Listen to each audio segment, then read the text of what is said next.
Have you ever noticed that human beings like to hide when they do the wrong thing? Adam and Eve did it, my kids did it, my grandsons do it, I've done it, you've done it, we've all done it. But today, I want to give you an important reminder. There is someone from whom none of us can ever hide. Our word of wisdom for this week comes from the book of Proverbs, chapter 15, verse 3, and it goes like this. The Lord sees what happens everywhere. He is watching us, whether we do good or evil. The Lord sees what happens everywhere. He is watching us, whether we do good or evil. Human beings like to hide when they do the wrong thing. This is nothing new. Do you remember what Adam and Eve did when they ate the forbidden fruit in the Garden of Eden? They tried to hide. What do our kids tend to do when they do something wrong and they don't want us to discipline them? They try to hide. And what have many corrupt politicians and businessmen done? They've tried to hide, sometimes even fleeing the country in illegal ways. And the interesting thing about all of this is that human beings, for some reason, think that if they manage to hide from the law, they will not have to face the consequences of their evil actions. But according to this verse that we just read, that is not so. According to Proverbs 15:3, the Lord sees what happens everywhere.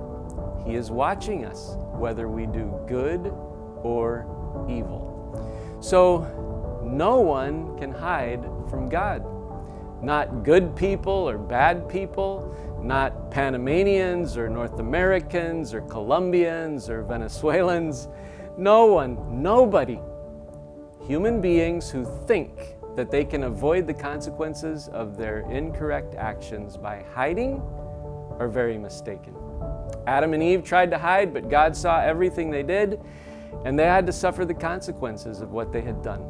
Our kids sometimes do things that we don't see, but God sees everything, and someday they will have to answer to God.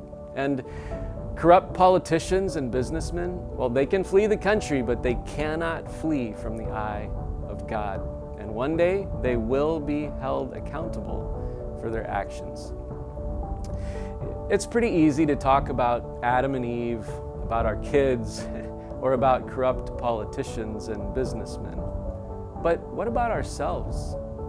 God is not only watching others, He's watching us as well. And there's absolutely nothing that God does not see. That lie, those shameful desires, that marital infidelity, that fudging of the numbers on your income taxes. Even if nobody here in this world discovers you, God sees everything. So, my friend, don't kid yourself. Remember what our word of wisdom says for this week. We must always act uprightly because God sees everything. God sees everything. If this video has been somehow helpful to you, why don't you think about sharing it with somebody that you know? Could be a friend, could be a family member, a coworker, or somebody maybe even in another country or another part of the world. And if you haven't yet subscribed to our YouTube channel, why don't you do that right away? Because every week we're going to be here sharing another word of wisdom. I'll see you next time.